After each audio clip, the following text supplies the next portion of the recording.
world's crazy alien technology Wi-Fi can handle a go live walk. I want to see. I'm gonna put this up here. Let's see if I'm able. Okay, let's just see. Let's see what happens. It might go. It might break in the middle of it. I'm just letting you know what I want to test. Can I do go lives just rocking and rolling in life? Wouldn't that be sweet? Here, we're gonna put Toby's. Here. Sometimes I can only get one, and then he gives me the eye like he's gonna bite. This is a triple locked door on a miracle walk day. Isn't it weird doing a miracle walk live? Is it weird? Okay, let's see what happens. I'm gonna leave the Wi-Fi segment, go into data. Will it cut? What are the odds? What do you guys think? How can it be that we can grab things out of the air like this? How? Does anybody know? Comment, please. Somebody comment so I can see if it flies up on the screen. Oh, see, there was a blip. There, once it dropped the Wi-Fi and went to data, it blipped. But it's still live, I think. Dude, I have been tech guy since I was, first of all, it's Justin Foy, that's my name. We do a miracle walkie, take a walk, you speak out loud, you say thank you to Jesus. There we go, morning Foy boy, got it, unexpected live. Okay, so the chats pop up on the screen, I love it. This thing is, can you do miracle walks live? Looks like it's working. It'll be more fun, I think. I've been tech guy since I was a little kid. My dad, if you've ever seen the Foytown Miracle movie series that I put out, he went to jail when I was a little kid. And when the miracle for that guy is 1980, man, it must have been 1986. Good morning, brother. Man, it must have been 1986. He went to jail. I was 6 years old.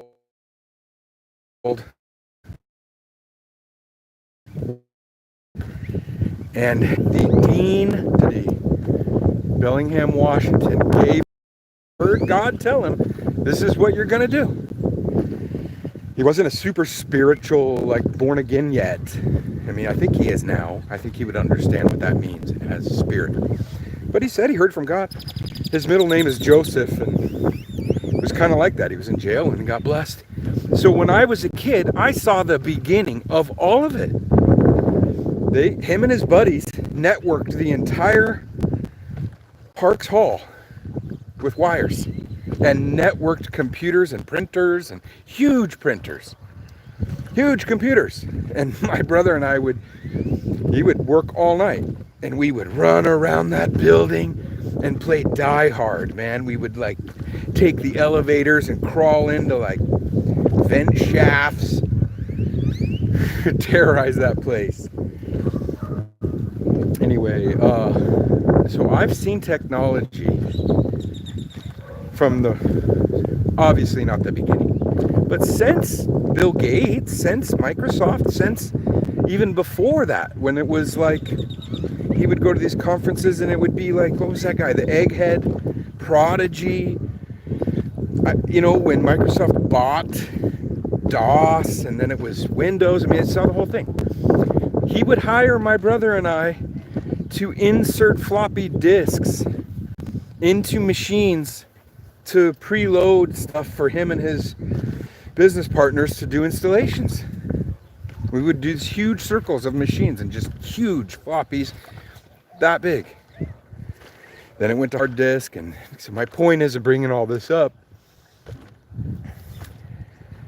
What the heck? How is it that we're walking around now in the middle of nowhere, being able to grab from the air like this? Dude, if you don't see that as like one of the most major end time signs that, yeah, it's not to be, we're not scared of anything. Use it, have fun with it. We're Christians, dude. We are not, it's windy today, sorry. We are not withheld from anything. Now, obviously, the Spirit will testify in your heart to not murder and not, you won't. We have our fleshly problems. Let's not get into this battle. I'm talking about the tools and the awesome things of the world, even food and all that. It's all ours. And but it is still, when did that jump happen? Because listen, like I've told you, I've seen the progress of the whole thing. Well, Wi-Fi came out, and this one nerd guy's gonna go, well, it came out and they had this thing and it had arms and then you had a receiver and, okay, yeah, but now I'm walking around with this device and it's just grabbing from the air data that's being broadcasted then all around us all the time. So that's weird. Don't, I mean, we can't just say, I mean, it's cool, it's weird, is it explainable? I don't think so. I think, honestly, my gut says I think it's reverse engineering from the Roswell plane crash, was deliberate so that fallen angels could give mankind technology. Same thing they did during Enoch's time pre-flood. Exchange technology for power. And here we are. Something I tell people all the time is, dude, for thousands of years, it was horse and buggy. Sure, there was little progresses. How long did it take for them to make a bicycle? How long did it take? You're never gonna fly. You're crazy. Man can't fly.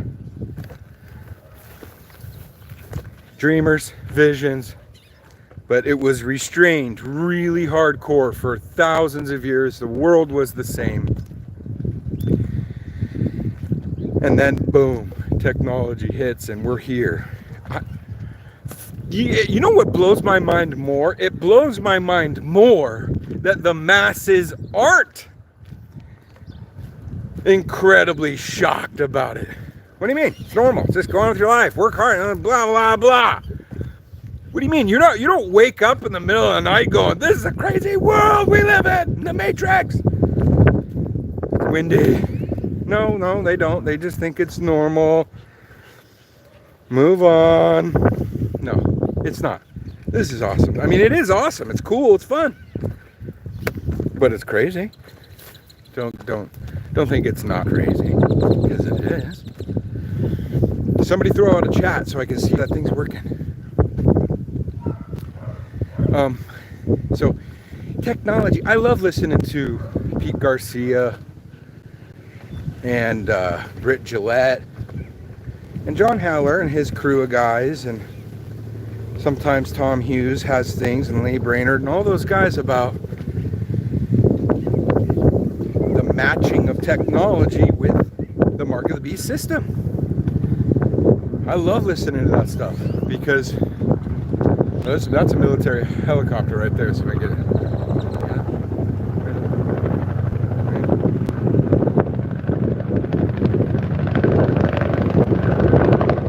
Dude, one day, if you go into the tribulation, it'll be like this, drones and helis flying around, watching all the time. You don't want to be there. You want to get raptured.